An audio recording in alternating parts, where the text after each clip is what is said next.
ഈ പരസ്പരമുള്ളൊരു അറിയലുണ്ടല്ലോ, അത് പരസ്പരമുള്ള സ്നേഹത്തെക്കാൾ വലുതാണ്.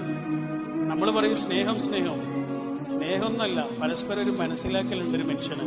ഓരോ സമയത്ത് ഓരോ സ്വഭാവം ആയിരിക്കും ഈ മനുഷ്യന്. രാവിലെയുള്ള ആളാവിലെ ഉച്ചയ്ക്ക്, ഉച്ചയ്ക്കുള്ള ആളാവിലെ രാത്രി. അതെന്തുകൊണ്ടാണെന്നറിയോ? നമ്മളെ മണ്ണിൽ നിന്ന് സൃഷ്ടിച്ചതായതുകൊണ്ടാണ്. ഖുർആൻ പറഞ്ഞല്ലോ, മണ്ണിൽ നിന്നാണ് മനുഷ്യനെ സൃഷ്ടിച്ചത്. എല്ലാ മണ്ണും ഒരുപോലെയാണോ? അല്ല. ഒരേ മണ്ണ് തന്നെ എല്ലാ സമയത്തും ഒരുപോലെയാണോ? അല്ല. മണ്ണിൽ നടക്കുന്ന ഈ ഭാവമാറ്റങ്ങളുണ്ടല്ലോ, ഋതുഭേദങ്ങളുണ്ടല്ലോ, അത് മണ്ണ് കൊണ്ട് സൃഷ്ടിച്ച മനുഷ്യനിലും ഉണ്ടാവും.